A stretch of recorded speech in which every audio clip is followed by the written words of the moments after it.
Welcome. If you're trying to keep up with AI and want to grasp complex ideas quickly, well, you're in the right place. It's tough with so much information flying around. It really is. Information overload is a challenge. So today, we're doing a deep dive into a specific technical report, the BitNet b1.58 to b4t technical report. We're going to unpack this new type of large language model. And our mission really is to understand how this BitNet model manages to get strong performance, but using significantly less computational power. Okay, let's jump in. BitNet b1.58 to b4t. What makes it stand out? Well, first off, it's described as the first open-source native 1-bit LLM at this scale. Huh. We're talking 2 billion parameters. 2 billion? Okay, that's not small, especially for a one-bit approach. And it was trained on a huge data set, 4 trillion tokens. The headline result, though, is its performance. Which is? It performs comparably to leading open-weight, full-precision LLMs of a similar size. That's the key claim. And the benefits are mainly around efficiency, right? Right. The report highlights a much smaller memory footprint, lower energy consumption, and faster decoding, things that really matter for deployment. Plus, they've made the model weights and the inference code available. Hugging Face, BitNet.cpp people can actually use this. Which lowers the barrier to entry, potentially. So let's talk about that efficiency challenge. Why is this needed? Well, deploying the really large LLMs we often hear about, it takes substantial resources. Lots of memory, high energy use, and inference can be slow. That limits wider adoption. And one-bit LLMs are proposed as a solution here through extreme quantization. Quantization basically shrinks the representation of the model weights. Instead of complex numbers, you're using like just -1 and +1, or maybe -1, 0, and +1 in this case. Which should mean lower costs, less energy, faster inference speeds. Makes sense. It does. But historically, there have been trade-offs. Some efforts involved quantizing after training, which sometimes led to performance drops. Or the native one-bit models were just much smaller in scale. Correct. So BitNet b1.58 2b4t is positioned as bridging that gap, being a native 1-bit model trained from the ground up this way, but at a significant scale. Trying to get both the efficiency and the performance. So how does the architecture allow this? It's based on the transformer, but modified. Yes, standard transformer backbone. But the crucial change is replacing the normal linear layers with custom bitlinear layers. Okay, bitlinear. What happens inside those? That's where the main quantization techniques are applied. The weights during the forward pass get quantized to about 1.58 bits. They use an abs mean method to map them to ternary values. Make of a 1, 0, or +1. 1.58 bits. That's very specific. And mapping to matter 1, 0, +1 reduces the model size drastically, I imagine. It does. And it allows for potentially much more efficient computations. What about the activations, the data flowing between layers? Those are quantized too, but differently. They use 8-bit integers based on absmax method calculated per token. So 1.58-bit weights, 8-bit activations, W1.58A, I think they call it? That's the shorthand, yes. They also mention using subnormalization for training stability, which can be important when you're dealing with quantization. And I saw a change in the activation function, too. They used squared ReLU, not SWGLU. Right, ReLU squared.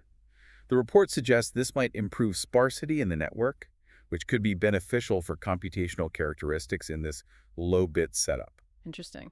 Any other architectural points? Positional embeddings. They used rotary position embeddings, RoPE. That's a common choice these days for encoding position. And they removed bias terms, like llama did. Why is that helpful here? Removing biases reduces the total parameter count slightly, contributing to the efficiency goal. It might also simplify the quantization process a bit. Okay. And the tokenizer. They went with the LAMI3 tokenizer. It's a byte-level BPE tokenizer with a large vocabulary. Using an established tokenizer makes sense. So that's the architecture. How about the training? It sounded quite involved, with multiple phases. It was 3 main stages. Pre-training first, then supervised fine-tuning, or SFT, and finally, direct preference optimization, DPO. Let's break that down. Pre-training, how did they adapt that for a one-bit model? They used general LLM training strategies, but made specific tweaks for the 1-bit nature. A key one was the learning rate schedule. How so? It was a 2-stage schedule. Started high with a cosine decay, then a sudden drop to a lower peak rate, followed by another cosine decay. Okay. Not just a simple decay. What about weight decay? Also 2-stage. Cosine decay down to 0.1 in the first stage, then turned off completely, set to 0 in the second stage. And the data. A mix Public text and code datasets like DCLM and FineWeb EDU were mentioned, Sure. plus some synthetic math data. They also presented the data in 2 stages. Stage 1, more general web data. Yeah. And stage 2 focused on higher quality curated data. So the adaptations involved careful tuning of the learning rate, weight decay, and a staged data approach. Seems like getting the optimization right for these quantized weights was critical. Then came SFT. What's the goal there? Supervised fine-tuning is mainly about improving instruction following and conversational abilities, making the model more helpful and interactive. Using standard instruction datasets. Yes, a diverse mix of public ones like WildChat, LMSYS Chat, Wizard LM, Slamorca, plus some synthetic data too. They also provided a specific chat template structure. Any interesting optimization details for SFT? They noted that using summation for loss aggregation rather than averaging seemed to improve convergence for BitNet. And hyperparameters like learning rate needed careful tuning, apparently requiring a larger rate than typical full precision SFT. Okay, and the last phase, DPO, direct preference optimization. Right. This phase aligns the model's outputs more closely with human preferences, aiming for helpfulness and safety. It's generally seen as more efficient than older RLHF methods. And it works directly from preference data. Which datasets did they use? Ultrafeedback and MagPi were the sources mentioned for the preference data used in DPO training. Got it. So after all that pre-training, SFT, DPO, the big question is, how did it actually perform? They evaluated it pretty extensively. A wide range of benchmarks covering language, reasoning, math, code, instruction following, conversation.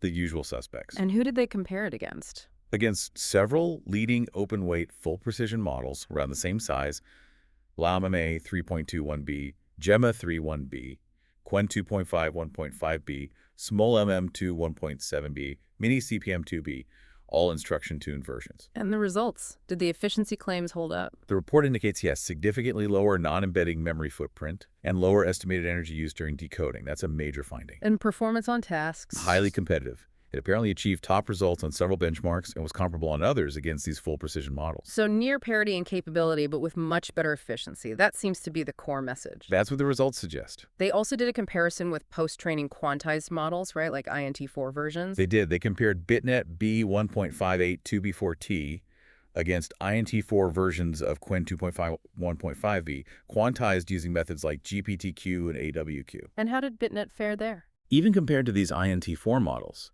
BitNet still had lower memory requirements because of its native 1-bit design. And importantly, its overall performance across benchmarks was reported as stronger. Suggesting that this native 1-bit training approach might offer a better efficiency-performance balance than just quantizing an existing model afterwards. That seems to be the implication drawn in the report, yes. What about comparing it to other 1-bit models already out there? Good question.